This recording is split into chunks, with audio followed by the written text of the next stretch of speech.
नमस्कार दोस्तों ये बात तो साफ है कि अब दुनिया का सबसे बड़ा टैरिफ डोनाल्ड ट्रंप ने भारत के ऊपर लगाया है। 50% का टैरिफ अब इफेक्ट में आ चुका है। मतलब ये सोचा जा रहा था कि शायद लास्ट में कोई डील हो जाए, कुछ यहाँ पर बैकआउट कर जाए ट्रंप, पता नहीं रहता, आज कुछ बोल रहे हैं कल कुछ बोल रहे हैं, तो शायद भारत के ऊपर ना लगे, लेकिन ये अब हो चुका है। लेकिन आपको ये भी समझना है कि आखिरकार भारत इतना कॉन्फिडेंट क्यों है, क्योंकि अगर आप देखोगे ना, डोनाल्ड ट्रंप ने बाकी देशों के साथ जिस तरह से ट्रेड डील किया है, ये आपको काफ़ी अनफेयर देखने को मिलेगा।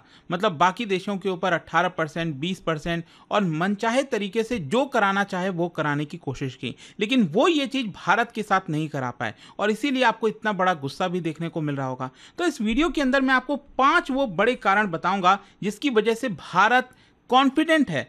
क्यों भारत सोच रहा है कि हम टैरिफ से अच्छे से लड़ पाएंगे, वो मैं आपको डिटेल में बताऊंगा। चलिए आगे बढ़ते हैं, लेकिन उससे पहले आप सबको बता दूं, आप में से जो भी लोग यूपीएससी की प्रिपरेशन कर रहे हैं, 31 अगस्त तक एंड ऑफ सीजन सेल चल रहा है। मतलब यहां पर आप एक्स्ट्रा डिस्काउंट के साथ हमारे सभी बैचेस, इनफैक्ट मैं आपको बता दूं, कल से ही हमारा जो 3 नया बैचेस है, 2026, 27 और 28 अलग अलग सेपरेट बैच एक साथ लॉन्च हो रहे हैं। किसी भी साल के आप प्रिपरेशन करें, आप उसको अवेल कर सकते हैं। कोई भी प्रॉब्लम है, दिक्कत है, फोन नंबर दिया, आप इस पर कॉल करिए, हमारी जो टीम है वो आपको अच्छे से गाइड करेगी। And tell them to use this code Ankit live maximum discount के लिए, और लिंक भी कमेंट सेक्शन में दिया हुआ है। चलिए शुरुआत करते हैं। सबसे पहले थोड़ा सा बैकग्राउंड और टाइमलाइन देख लेते हैं। आप सब जानते हैं कि डोनाल्ड ट्रंप जब से राष्ट्रपति बने, उन्होंने टैरिफ को एज अ वेपन की तरह इस्तेमाल करना स्टार्ट कर दिया। पहले तो उन्होंने 25% भारत के ऊपर टैरिफ लगाया, ये कहकर कि कोई भी ट्रेड डील नहीं हो पाया है, और अब जो 25% और टैरिफ यहां पर लगा है, इट इज बिकॉज कि भारत रशियन ऑयल परचेज करा, और पूरी दुनिया शॉक में है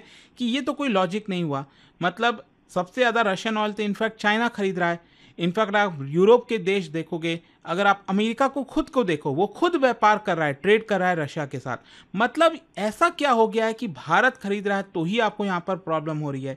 तो इसका इमीडिएट फॉल आउट देखिए क्या हुआ। पिछले 2-4 दिनों से अगर आप देखोगे तो रुपी थोड़ा कमजोर हुआ है, इसमें कोई डाउट नहीं है। इसके अलावा जो स्टॉक मार्केट है उसमें भी थोड़ी गिरावट आई है। इसके साथ साथ जो एक्सपोर्टर्स हैं उन्होंने वार्न किया है कि लगभग 55% of India's US bound goods ये अफेक्ट हुए हैं। साथ ही साथ बहुत सारे sectors, textile, James, jewellery, carpet, leather, shrimp, furniture, ये काफ़ी ज़्यादा इंपैक्ट होते हुए आपको देखने को मिलेंगे। और कई सारे एनालिस्ट का ये भी कहना है कि 0.8% तक की गिरावट हो सकती है हमारे जीडीपी के अंदर, अगर ये टैरिफ लंबे समय तक लगा रहा। खैर, क्वेश्चन अब यहाँ पर यह है कि भारत ने ट्रंप की बात क्यों नहीं मानी। इनफैक्ट आप काफ़ी न्यूज़ में भी सुन रहे होंगे कि डोनाल्ड ट्रंप ने पीएम मोदी को 4 बार कॉल किया। हो सकता है कि कुछ कारणवश किया होगा, या फिर टैरिफ की वजह से किया होगा, बात करना चाह रहे होंगे। मतलब कुछ भी हो सकता है, we don't know exactly, but sources के थ्रू न्यूज़पेपर, जो जर्मन न्यूज़पेपर, उन्होंने कहा कि पीएम मोदी ने फ़ोन नहीं उठाया है। तो देखिए क्या है ना, उसका एक बड़ा कारण आपको ये भी समझना होगा कि ट्रंप क्या करते हैं ना, किसी भी देश के लीडर को कॉल करते हैं और छोटा बातचीत करते हैं, और फ़ोन रखते ही यहाँ पर डिक्लेयर कर देते हैं कि एक डील हो गई है। फॉर एग्जांपल, वियतनाम से बात करने के बाद उन्होंने बस फ़ोन रखते ही कह दिया कि हाँ डील हो गई है, अब 20% टैरिफ यहाँ पर हम वियतनामीज गुड्स पर लगाएंगे। मतलब इस तरह की कोई डील होती है क्या? खैर जो भी है, इसी की वजह से कहीं ना कहीं पीएम मोदी ने कॉल नहीं भी उठाया होगा, और जिस तरह के बयान आए हैं डोनाल्ड ट्रंप के द्वारा भारत को लेकर, वो भी कहीं ना कहीं एक रोष पैदा कर रहा है पूरे भारत में। तो क्वेश्चन अब यहाँ पर यह आता है कि भारत कॉन्फिडेंट कैसे है, वो 5 चीजें कैसी हैं। सबसे पहला देखिए, हमारे पास एक्सटर्नल बफर्स है। ये कोई 1991 में हम नहीं जी रहे हैं, जहां पर हार्डली 15 दिन का ही हमारे पास रिजर्व है। आज के डेट में रिजर्व लगभग $700 बिलियन के आसपास पहुंच चुका है, जो कि काफ़ी अच्छा खासा है, एक कुशन देता है आरबीआई को कि हम रुपी की जो वोलेटिलिटी है उसको मैनेज कर सकें। क्योंकि पिछले कुछ दिनों में रुपी थोड़ा सा कमज़ोर हुआ, तो इसका मतलब ये थोड़ी है कि वो हमेशा कमज़ोर ही होता रहेगा। यहाँ पर उसको हम मैनेज कर सकते हैं अपने रिजर्व के थ्रू। और जो पैनिक साइकिल होता है ना, मतलब करेंसी फॉल हुआ, करेंसी फॉल से इन्फ्लेशन बढ़ना, फिर इंस्टेबिलिटी क्रिएट होना, उसको हम ये बचा सकते हैं, क्योंकि हमारे पास अच्छा खासा फॉरेक्स रिजर्व है, जो एक्सटर्नल बफर है वो हमारे पास है। तो एक इसकी वजह से भारत को कॉन्फिडेंट आ रहा है। दूसरा यहाँ पर है मैक्रो इकोनॉमिक क्रेडिबिलिटी। आप देखिए, मैं आपको एक सबसे बड़ा एग्जांपल दिखाता हूँ। यहाँ पर मैंने इसको लेकर एक डिटेल वीडियो भी बनाया था कि लगभग 18 साल के बाद जो स्टैंडर्ड एंड पुअर है, उसने भारत की जो सॉवरेन रेटिंग है ना उसको बढ़ाई है। मतलब आप सोचिए, ये अमेरिका की ही कंपनी है स्टैंडर्ड एंड पुअर। 2007 में इन्होंने क्या किया था, भारत की जो रेटिंग है वो नॉन इन्वेस्टमेंट ग्रेड से, उस समय हमारा था BB+, इसको बढ़ाकर कर दिया था इन्वेस्टमेंट ग्रेड। मतलब 11 के मतलब 10 के नीचे जब आप आते हो ना, ये नॉन इन्वेस्टमेंट ग्रेड है, और जब इसके ऊपर चले जाते हो 10 या फिर उससे अबव, तो ये इन्वेस्टमेंट ग्रेड में हमारी रेटिंग आ जाती है। तो ये BBB- किया था। अब भारत बार बार कह रहा था कि हमारा मैक्रो इकोनॉमिक पिक्चर इतना अच्छा है, आप अभी भी हमें क्यों कंपेयर किए वो, तो अब इसको बढ़ाकर BBB कर दिया स्टैंडर्ड एंड पुअर ने। तो ये लगभग 18 साल के बाद आपको देखने को मिलेगा। और ऐसा क्यों किया? स्टैंडर्ड एंड पुअर का कहना है कि यहाँ पर जो स्ट्रांग ग्रोथ है वो भारत में देखने को मिल रही है, फिजिकल कंसोलिडेशन हो रहा है, मतलब सरकार फिजूल के खर्चे नहीं कर रही है, इसके साथ साथ इन्फ्लेशन पर कंट्रोल पाया जा चुका है। तो ये क्या दिखाता है कि हमारा मैक्रो इकोनॉमिक पिक्चर काफ़ी स्ट्रांग है, और इसकी वजह से इन्वेस्टर्स को कॉन्फिडेंस आएगा, बोरोइंग कॉस्ट कम हो जाएगी, बहुत सारे इंपैक्ट होंगे। तो ये दूसरा एक बड़ा कारण कह सकते हैं आप कि हमारा जो मैक्रो इकोनॉमिक पिक्चर है वो काफ़ी अच्छा आपको देखने को मिलेगा। तीसरा, आपको एक देखिए बहुत इंपॉर्टेंट चीज़ समझनी है कि भारत कोई एक्सपोर्ट डिपेंडेंट इकोनॉमी नहीं है। क्या होता है ना कि मैं आपको एग्जांपल दिखाता हूं, जैसे फॉर एग्जांपल जर्मनी, मैंने इसको लेकर कल वीडियो बनाया भी था और आपको बताया था कि कैसे जर्मनी ने फुल सपोर्ट दे दिया है भारत को। तो जर्मनी का ये कहना है कि भारत जो कह रहा है वो ठीक है ट्रम्प टैरिफ को लेकर। और ऐसा क्यों है? क्योंकि जर्मन की जो इकोनॉमी है ना, जर्मनी की जो इकोनॉमी है वो एक्सपोर्ट ओरिएंटेड है। मतलब वो ऑटोमोबाइल, केमिकल्स, बहुत सारी चीज़ें एक्सपोर्ट करते हैं और उनकी जीडीपी उसी पे टिकी हुई है, और वो इम्पैक्ट होगा तो पूरी जर्मनी की जो जीडीपी है वो गड़बड़ा जाएगी। लेकिन ये चीज़ भारत के साथ नहीं है, हम एक्सपोर्ट पर डिपेंडेंट नहीं है, क्योंकि आप समझिए हमारे जीडीपी में लगभग 60% कॉन्ट्रीब्यूशन तो हाउस होल्ड कंजम्पशन से आता है। इसका मतलब ये क्या हुआ कि हमारे पास खुद के पास इतनी डिमांड है कि हम चीज़ों को झेल सकते हैं, हमें दूसरे के ऊपर डिपेंड रहने की ज़रूरत नहीं पड़ेगी। इसके साथ साथ यहाँ पर जो डोमेस्टिक डिमांड है वो हमें इंसुलेट करता है एक्सपोर्ट शॉक से।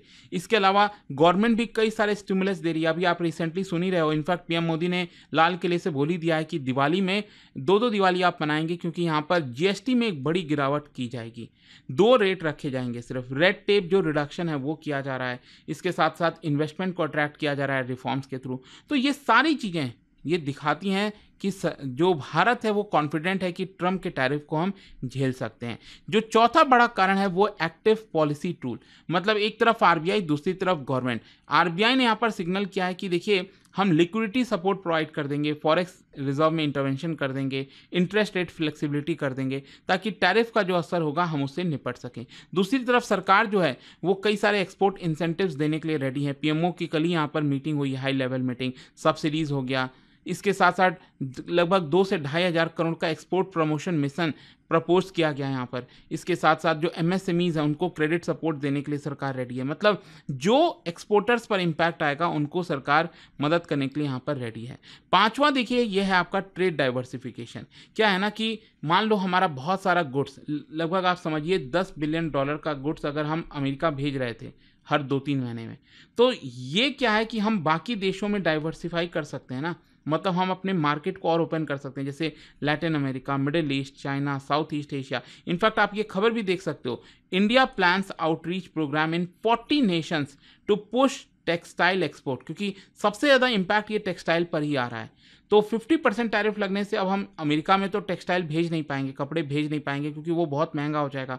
इसका फ़ायदा आपको वियतनाम, बांग्लादेश जैसे देशों को मिलेगा। तो हम क्या कर रहे हैं कि उन 40 इंपॉर्टेंट कंट्रीज़ पर फोकस कर रहे हैं जहाँ पर जो पहले कपड़ा अमेरिका जाता था वो डाइवर्सिफाई करके इन देशों में भेजा जा सके। तो ये सब कारण आप कह सकते हैं कि जिसकी वजह से भारत कॉन्फिडेंट है कि हमारे ऊपर उतना असर ना आए, मतलब हम उसको झेल सकते हैं। ऐसा नहीं है कि असर आएगा ही नहीं, आएगा ही, वो तो दिख ही रहा है थोड़ा बहुत।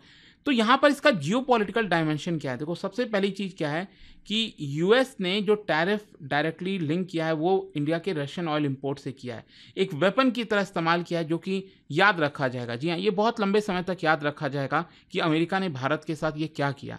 आप वेपन का इस्तेमाल कर रहे हो एक तरह से।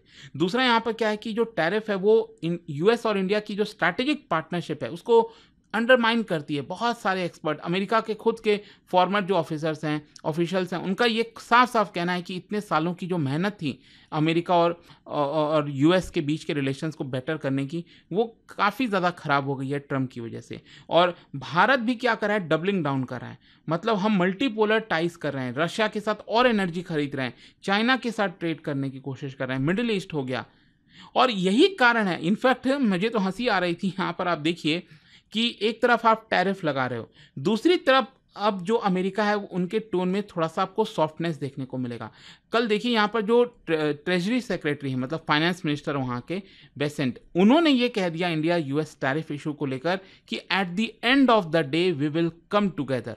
मतलब ये यूएस जो है एक दिलासा दे रहा है। यूएस कह रहा है कि कोई बात नहीं, टैरिफ लगा हुआ है, लेकिन यूएस और इंडिया के रिलेशंस बेटर हैं, कर लेंगे आपस में बातचीत। जो ट्रंप और मोदी हैं उनके में बीच में भी रिलेशंस हैं, तो यहाँ पर एंड ऑफ द डे कुछ ना कुछ चीज़ों पर सहमति बन जाएगी। तो मतलब वो ये हिंट करने की कोशिश कर रहे थे कि ये टैरिफ ज़्यादा दिन तक रहेगा नहीं, हो सकता है बस ये हट ही जाए। तो देखते हैं इसको लेकर क्या होता है। लेकिन देखिए इसका इकोनॉमिक सिनेरियोज की हम बात करें, शॉर्ट टर्म में तो नो डाउट रूपी के ऊपर, इक्विटी मार्केट के ऊपर असर आएगा। जो एक्सपोर्ट से जॉब लॉसेज होंगे, जहाँ जहाँ पर एक्सपोर्ट होता था वहाँ पर आपको जॉब लॉसेज देखने को मिलेगा, जीडीपी थोड़ी सी हिट हो सकती है। लेकिन मीडियम टर्म में, मतलब 6 महीने से लगभग 2 साल के बीच में अगर भारत डाइवर्सिफिकेशन कर ले, रिफॉर्म्स ले आए, डोमेस्टिक स्टिमुलस कर ले, तो यहाँ पर हम उस इम्पैक्ट को झेल सकते हैं। और इनफैक्ट हम ऑप्टिमिस्टिक अगर हो गए तो लॉन्ग टर्म में अगर सेल्फ रिलायंस की तरफ जाएं, डाइवर्सिफाई करें ट्रेड बेस को, इकोनॉमी रिजिलियंट बनाएं और ज़्यादा, तो हमें फ़ायदा होगा। हाँ, यहाँ पर पेसिमिस्टिक सोच ये भी हो सकती है कि मान लो टैरिफ वॉर और ज़्यादा बढ़ जाए, भारत आइसोलेट हो जाए, तो प्रॉब्लम भी हो सकती है। लेकिन ओवरऑल यहाँ पर अभी पॉजिटिव माहौल ही देखने को मिल रहा है। इनफैक्ट सरकार की तरफ से भी स्टेटमेंट जारी किए जा रहे हैं, no cause for panic, India US tariff issue manageable, ऐसा कहना है। तो कंक्लूजन यही निकलता है कि इंडिया का जो कॉन्फिडेंस है वो काफ़ी ऊंचा है इस समय, और वो कई चीज़ों की वजह से, जैसे मैंने आपको पहले ही बताया, फॉरेक्स रिजर्व रेटिंग अपग्रेड हुआ है, कंजम्पशन ड्रिवन इकोनॉमी हमारी, आरबीआई और गवर्नमेंट दोनों पॉलिसीज़ लेकर आ रहे हैं, डाइवर्सिफाई कर रहे हैं ट्रेड डिप्लोमेसी को। सो टैरिफ जो है वो शॉर्ट टर्म पर इम्पैक्ट करेगा, लेकिन इंडिया जो है उस वॉर को झेल सकता है, अडेप्ट कर सकता है और ज़्यादा स्ट्रॉन्गर इमर्ज हो सकता है। तो देखते हैं आगे क्या होता है इसको लेकर। बट आई होप कि यहाँ पर जो सवाल है ना कि भारत इतना कॉन्फिडेंट क्यों है, तो वो आपको जवाब मिल गया होगा। और जाने से पहले एक बहुत ही इंटरेस्टिंग क्वेश्चन, क्या आप बता सकते हो टैरिफ इंड्यूस्ड एक्सटर्नल शॉक के दौरान आरबीआई जो है वो इनमें से कौन सा मेजर्स उठा सकती है, इनमें से आपको बताना है। और उसका राइट आंसर आप सब जानते हैं, मेरे इंस्टाग्राम पर तो मिलेगा ही, वहाँ पर अगर आप नहीं हो कोई बात नहीं, टेलीग्राम से ले सकते हैं इसका सही उत्तर। और दोस्तों जैसा मैंने आपको बताया, अगर आप यूपीएससी की तैयारी कर रहे हैं, कोई भी बैच चाहते हैं, you can just use this code Ankit live maximum discount के लिए। और यहाँ पर मैं आपको बता दूँ, इस समय सेल चल रही है, आपको और ज़्यादा डिस्काउंट मिलेगा अगर आप 31 अगस्त तक बैच लेते हैं। 3 बैच हमारे एक साथ लॉन्च हो रहे हैं, अलग अलग बैचेस 2026, 27 और 28 के लिए, राइट। और इन बैचेस के अंदर आपको कंप्लीट प्रिपरेशन कराई जाती है। दोस्तों स्टडी IQ की एंड ऑफ सीजन सेल अब लाइव है, और इस सेल में आपको मिल रहा है maximum discount on all UPSC courses. यह कोई बेसिक कोर्स नहीं, यह एक कंप्लीट यूपीएससी जर्नी है, प्रीलिम से लेकर इंटरव्यू तक, एक स्ट्रक्चर्ड रोड मैप के साथ, एक्सपर्ट मेंटरशिप के अंडर, 1000+ आवर्स की live classes bye India's top faculties, 1-on-1 personal mentorship for every student, handwritten notes for smart and effective revision, PRP and MRP residential programs for prelims and mains preparation। इस batch के अंदर आपको मिलता है prelims clear करो, पूरा fees refund पाओ, monthly toppers को 11,000 रुपीज तक के कैश रिवॉर्ड। लेकिन दोस्तों सेल सिर्फ 31 अगस्त तक ओपन है, यूपीएससी के सारे कोर्सेज पर लोएस्ट डिस्काउंट एवर एक्टिव है। यह चांस चला गया तो रिग्रेट गारंटीड है। तो दोस्तों अगर आप सच में IAS बनना चाहते हैं तो यह मोमेंट मिस मत कीजिए। अभी स्टडी IQ ऐप या वेबसाइट पर जाइए, सर्च कीजिए P2I foundation Pratigya batch, use code Ankit live to unlock the lowest price, click कीजिए buy now and you are in. और अभी भी दोस्तों कोई डाउट हो तो मैं आपको एक नंबर देता हूं, इस पे कॉल करिए, मेरी पर्सनल टीम आपको हेल्प करेगी। नंबर है 092400232293। यह सिर्फ एक कोर्स नहीं, यह है IAS बनने की प्रतिज्ञा। मैं हूं आपका फैकल्टी और मेंटर, और मैं चाहता हूं कि आप इस सफर का हिस्सा बने। Let's crack UPSC together.